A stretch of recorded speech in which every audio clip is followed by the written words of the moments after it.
Waving hand, hey everyone. Welcome back to your channel name, where we dive deep into history and uncover fascinating stories from the past. Today, we're switching gears a bit to help you out with something super useful in any era, communication. Whether you want to ace your next presentation, connect better with people, or just sound more confident, these 10 tips to improve your communication skills will give you the boost you need.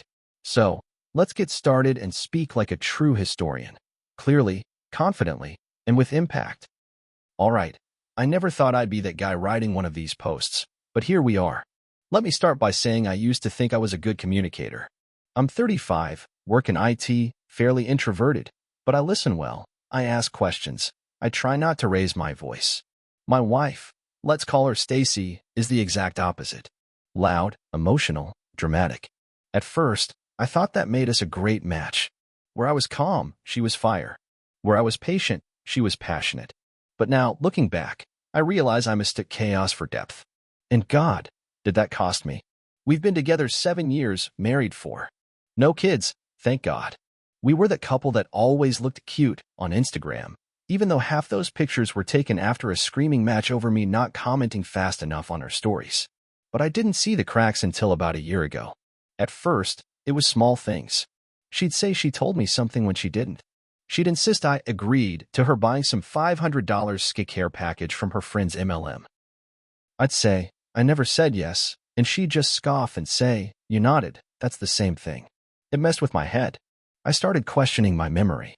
I even started recording some of our conversations on my phone, nothing illegal, just voice memos when we were alone, so I could check if I was actually losing it. Spoiler, I wasn't. But that's how it started, death by 1,000 little lies. The worst part? Every time I tried to talk about how I felt, she flipped it on me. Like, me, I feel like you aren't hearing me. Her, that's because you mumble and act like a victim all the time.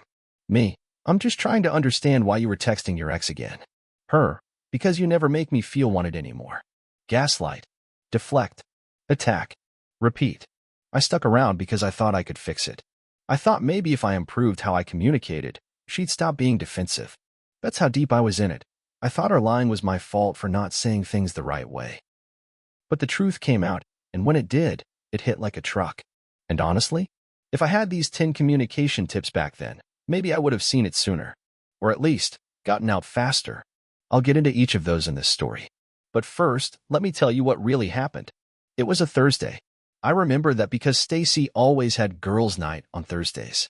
Usually that meant dinner, maybe wine at someone's place, and I'd stay home gaming or working late. No big deal. I trusted her. Well, I wanted to trust her. That night, something felt weird. She left in a rush, all dolled up, more than usual. Tight dress, perfume I hadn't smelled on her in months. I made a dumb joke like trying to impress the girls or the waiter. She laughed and said, "You're so paranoid. Maybe if you gave me more compliments, I wouldn't need to dress up." Yeah, that's the kind of stuff she'd say, blame baked into a punchline. Anyway, 2 hours later, I realized she left her iPad at home. She never did that. That thing was basically her second phone. I wasn't planning to snoop, but a notification popped up on the screen. Group chat. He's so clueless. Faced with tears of joy, I told him we're going to that vegan place again. I felt my stomach twist. My name wasn't in the message, but I knew. I tapped it open, no password. Dumb luck or divine intervention, who knows? And there it was. A group chat titled Hot Tub Confession Sweat Droplets, with 5 people, all women I'd met before, her work friends, supposedly. Except one message stood out. Room 508 again, faced with tears of joy, girl, you are brave. What if he finds out? Stacy. LMAO, he won't. He thinks I'm watching Netflix at Katie's. Another. At least tell us this one's hot. Stacy. Way hotter than my husband. And taller. Thank God. I stared at that for a long time. I didn't cry. Not yet. I just sat there, hands shaking, waiting for my brain to catch up with what I was reading. She was at a hotel. Again. This wasn't new. This wasn't a mistake. This was routine. And what really gutted me, it wasn't just the cheating. It was the way she made fun of me. Like I was some dumb, sexless idiot holding her back. That night, I didn't sleep. I waited until she came home around midnight, pretending like everything was fine. She even brought back takeout and acted annoyed when I wasn't hungry. I didn't say anything. Not then. I needed to be sure. I needed a plan, and I needed to start communicating for real, not to her, but to myself. That's where tip number 1 came in. Tip number 1. Stop talking to fix them.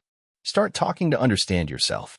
I've been trying to communicate with her to fix our problems, but what I should have done first was communicate with myself. My needs, my boundaries, my breaking point. Because that night, I realized I'd already passed it. So I didn't sleep that night. I just lay there next to her, staring at the ceiling while she snored like nothing happened. The next morning, I made us coffee like always. She was scrolling TikTok on her phone, laughing like a teenager. And I sat across from her, looking at this woman I thought I knew and thinking, who the hell are you? I didn't plan a dramatic reveal or some Jerry Springer meltdown. I just quietly said, who's in room 508?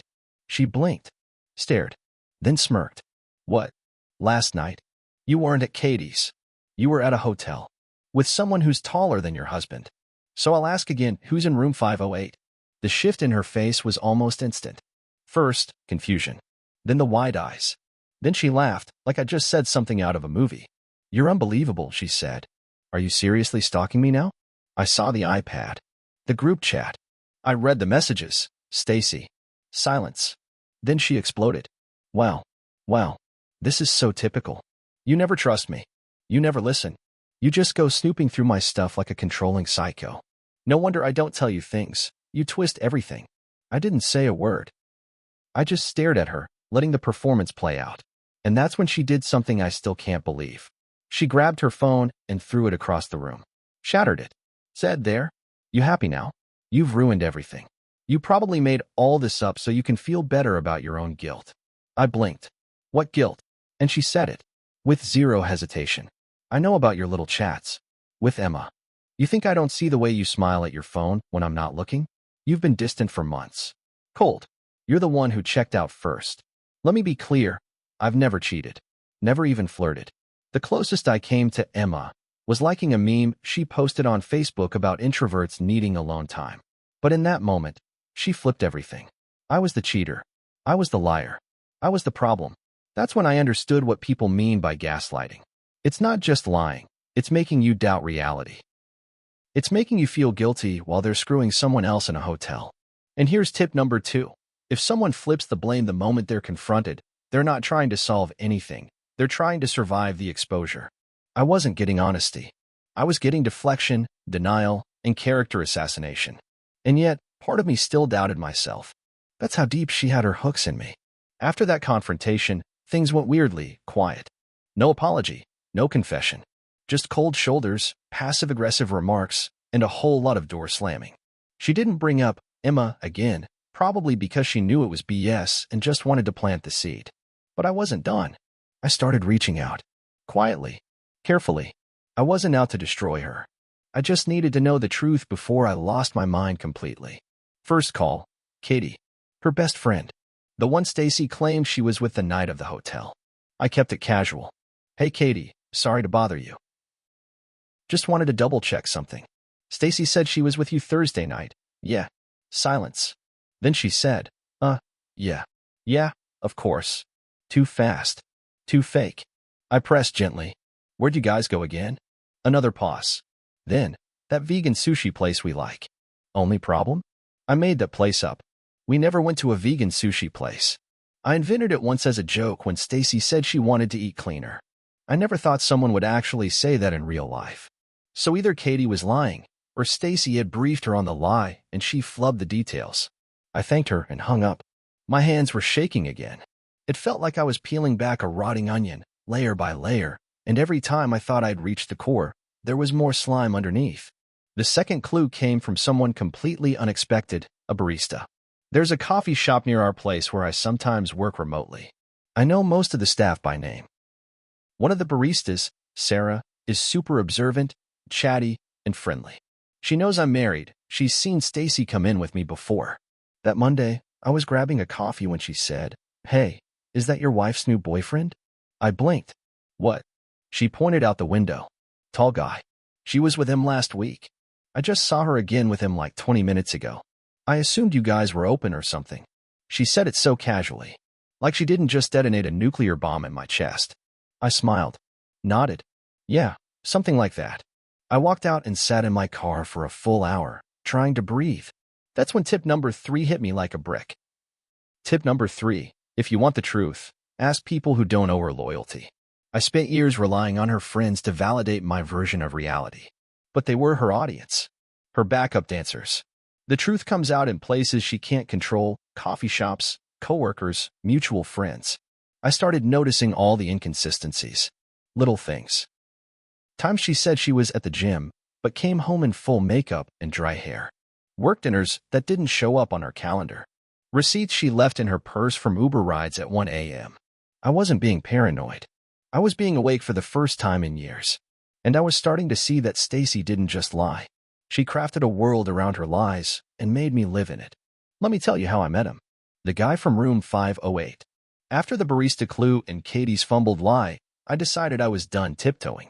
I wasn't going to sit quietly in my own house while my wife made me feel like I was the one wrecking things. So I went digging.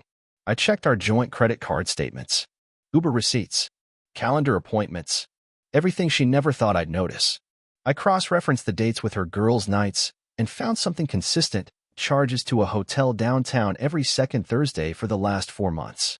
Same time, same place. I didn't want to see him. I really didn't. But some part of me needed it, not to punch him, not to scream at him, but to see who she thought was better than me, taller than me, worth risking everything for. So I waited. Next girls' night, she got dressed. Same perfume, same fake kiss on the cheek. I waited 20 minutes, then drove to the hotel. Room 508. I watched from the lobby. Sure enough, she walked in, heels clicking like it was just another normal night. 10 minutes later, he arrived. I followed him to the elevators like a damn spy. I didn't make a scene. I didn't stop him. But I got a look. And you know what? He looked normal. Not a model. Not some tall, sexy millionaire. Just a guy in a hoodie and jeans with a 6-pack of beer in his hand. Maybe late 30s. Bearded. Tired eyes. Probably thought he was the lucky one. The next morning, while Stacy was in the shower, I texted him from her phone. She's married. To me. You might want to ask her how long that's been true. He replied 2 hours later. Wait, what? Then? She said you were her ex and that she was just staying there temporarily. That's when the hammer dropped. Not only had she been cheating, she'd erased me, lied to him, rewritten her entire life. Apparently, she told him we were divorced and still living together for financial reasons. That was her go-to lie. I later found out she used it on 2 other guys too. Tip number 4. If someone's lying to you, they're probably lying to everyone. And that hit me in the gut. Because I realized this didn't start 4 months ago. It started years back. I went through old texts, photos, timestamps, receipts, and found the first lie. It was 6 months into our marriage. She said she had a conference out of town. I found an old hotel confirmation in her Gmail with 2 guest names. All this time, I was trying to fix something I didn't break. Trying to communicate with someone who spoke in fiction. Trying to love someone who didn't even exist. I didn't confront her that day. I wasn't ready, but I started planning. And I started remembering who I was before she twisted my brain into knots. After I saw that guy and confirmed everything, I didn't tell her what I knew. Not yet. I was done playing the part of the hurt husband begging for clarity. I needed to understand first. Why I stayed. Why I didn't scream. Why I wasn't throwing her clothes on the lawn like some viral TikTok breakup video.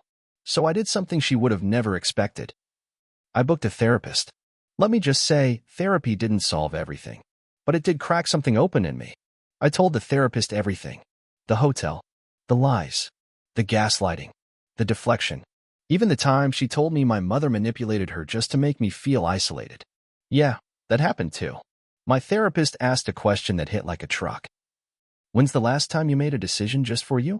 I couldn't answer. Not honestly. I realized I'd spent the last few years trying to keep peace. Walk on eggshells. Smooth things over after her tantrums. Hide the fact that she lied to her boss, her friends, my friends. One time, she even fake cried at a family dinner, so I'd stop asking about a guy who kept texting her. That wasn't a marriage. That was an illusion with a mortgage. Tip number 5. If you're constantly managing someone else's emotions, you've stopped living your own life. While she was out lying, I was home Googling how to make a narcissist feel safe in a relationship. Let that sink in. The next step? I bought software that let me recover deleted texts from her phone backup. I don't recommend it if you're not emotionally ready, Because what I found. It was pages of messages. Multiple guys. One she called my sanity. Another who called her his little liar, which, okay, accurate. She played the same story over and over. Always the victim. Always trapped in an unhappy marriage with a controlling man who didn't understand her. And the worst part? I could see her telling half-truths about me in ways that twisted reality just enough to justify her actions. Like, he's so distant lately. Barely talks to me. He won't even touch me. It's like we're roommates. Of course I was distant. I thought she was cheating. Of course I was cold. She was gaslighting me every week. But to these men, I was just the shadow villain in her drama. A reason for them to swoop in and feel like heroes. I couldn't sleep that night. I looked at myself in the mirror, really looked, and I didn't recognize the guy staring back. I looked tired, hollow, weak, and that was the moment I realized. I hadn't just lost trust in her. I'd lost myself. The morning I finally confronted her, I was calm. Too calm. Like that dead-eyed calm you get right before a storm. I'd rehearsed it in my head so many times that I didn't even need notes. I just waited for her to sit down with her stupid smoothie bowl and fake morning smile. And then I said, I know about the hotel. I know about room 508. I know about the guy in the hoodie. I know about Katie's lie, the text you deleted, and I know you've been doing this for years, not months. Her face didn't crumble. It hardened. She stared at me like I'd just confessed to her murder. Then, without missing a beat, she said, I knew you were spying on me. That's abuse, by the way. Let that land. I was abusive because I found out she was sleeping around with multiple guys and telling them I was her evil ex-husband. She couldn't escape. I laughed. Out loud. I think that scared her more than anything. Then came the tears. Loud, forced, theatrical. She crumpled to the floor like a bad Lifetime movie actress and sobbed into her palms. I didn't mean for it to go that far. You were never really there for me. They didn't mean anything. I let her talk, and talk, and talk. And that's when she dropped the biggest lie of all. I was only seeing them because I thought you were cheating first. Are you getting this? This woman, who told men I was just her roommate, lied about her whereabouts for years, erased entire chunks of her marriage for sex and attention, was now trying to make me the villain retroactively. Tip number 6, cheaters often rewrite history to justify what they're doing. And if you're not strong enough, you'll start believing their version over your own. But I wasn't falling for it. Not anymore. I stood up, told her I'd be staying with my brother for a while, and walked out. No yelling. No slamming doors. Just a quiet exit from a life that had become a performance I didn't audition for. The next day, she texted me a picture of our wedding photo. No words. Just the photo. That picture used to make me feel proud, grounded, like I had built something solid. Now it just made me feel dumb. I didn't respond. A few days after I left, I was crashing at my brother's place, sleeping on his terrible futon and pretending I had my life together. I hadn't told many people yet. Just my brother, my therapist, and one close friend who asked, Wait, you mean Stacy cheated? She always seemed so organized. Organized. Yeah, like a criminal. Then I got a call from her mom. Unexpected. I braced myself for a guilt trip. I expected, you're abandoning her when she needs you most. Or, maybe you too just need a break. But no. What she said stunned me. I'm sorry, honey. I didn't know how bad it had gotten. Her mom. Not my mom. Her own mother. Apparently, Stacy had done something similar back in college. Dated 2 guys at once. Pretended one was abusive to gain sympathy from the other. Her mom didn't want to believe it then either. But now, hearing about the hotel, the lies, the gaslighting, even she couldn't defend it. Then came the shocker. I think she learned it from her dad. He used to disappear on weekends too. That hit harder than I expected. Not because I was feeling sorry for her, I wasn't, but because I realized I was fighting generations of dysfunction, and I was never going to win. Tip number 7. Some people aren't broken. They're built this way. And you can't fix a foundation made of quicksand. But that wasn't the end. Remember the guy from room 508? He messaged me again. I'd blocked him after his first, wait what, reaction, but he found my Instagram. Not hard. My profile pic is still a wedding photo, which is now ironic as hell. He wrote this. Dude. I had no idea. I broke it off. She told me you were abusive, suicidal, controlling. That you'd threaten to kill yourself if she left. I sat there just staring at that message. I'd never once threatened anything like that. But suddenly I was the dangerous one in her story. The manipulator. The emotional blackmailer. I didn't reply. What was there to say? Thanks for sleeping with my wife, but at least you're honest now? No thanks. A week after I left, I went back to the house to grab more of my stuff. She wasn't there, thank God, and I planned on being in and out. I didn't even want to see our bedroom, but I needed some tax documents from the drawer in the closet. That drawer we never used. Except, it wasn't empty. There was a shoebox shoved way in the back. The kind you'd only find if you were looking for something. And I wasn't. But curiosity's a hell of a drug when your world's already cracked in half. Inside the box? Old phones. 2 of them. Burners, basically. Not her main number. Both were dead, but I'm not an idiot. I charged one, turned it on, and guess what? No passcode. Within minutes, I found photos. Selfies with men I didn't recognize. Messages full of, I wish I could be with you instead, and he doesn't even know I'm here. One phone even had an account on a cheating site. Not just messages. Appointments. Code names. Ratings. She was a regular. That was the moment the fog really lifted. This wasn't a mistake. This wasn't just emotional. This was intentional. Rehearsed. Cold. Tip number 8. If the lies are detailed, specific, and repeated, it's not a mistake. It's a system. And if someone is living a double life, that second life always leaks eventually. But the unraveling wasn't over. One of her friends, someone I always thought was kind of neutral, messaged me out of nowhere. I know this probably isn't my place, but you didn't deserve any of this. A few of us figured it out a while ago. She told us we didn't know the real story. I believed her. I don't anymore. Then a second message came in from another friend. She said you were verbally abusive and had a porn addiction. I feel sick now realizing she was lying. I didn't know whether to feel vindicated or humiliated. Probably both. My phone was blowing up with people who were just now realizing how deep her manipulation ran. Some were apologizing. Others were confessing they'd covered for her. One even said, "She once had me tell you she was at my place when she was out with someone else. I'm sorry. I didn't know the full story." Tip number 9. If you have to lie for your partner, you're part of the damage. Don't be someone else's cover. And if someone asks you to cover, that's not love. That's using people as pawns. The day ended with me holding that stupid shoebox, sitting in the driveway, wondering how I'd missed all of this. I thought back to all the times she called me paranoid, told me I was imagining things, said I had trust issues. Turns out, I did, and they were justified. I sat in that driveway with the shoebox in my lap for almost an hour.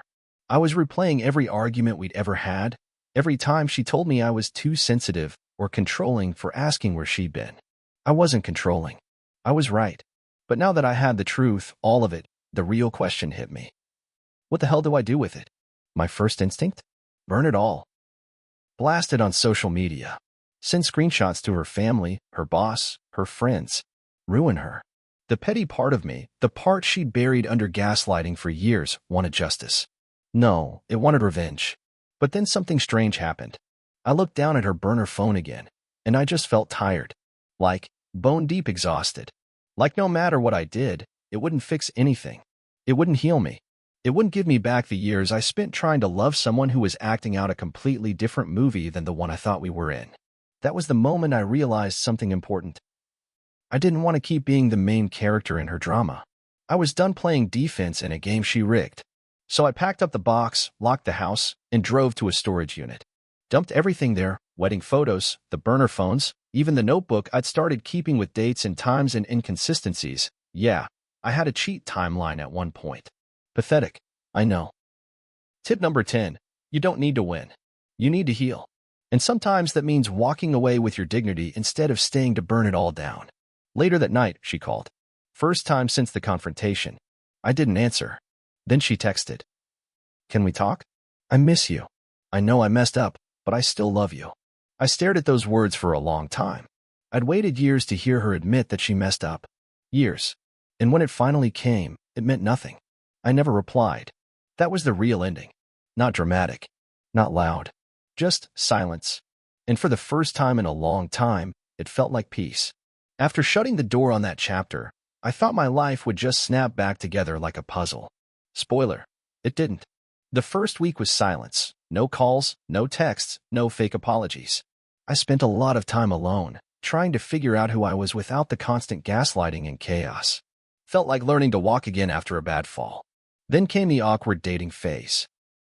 I downloaded one of those apps. Yep, the ones where people swipe right like they're shopping for socks. I was rusty, clumsy, and honestly, terrified.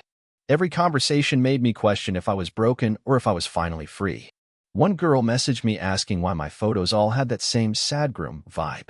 Another said I seemed too guarded, which was code for, I'm not sure you're over your ex.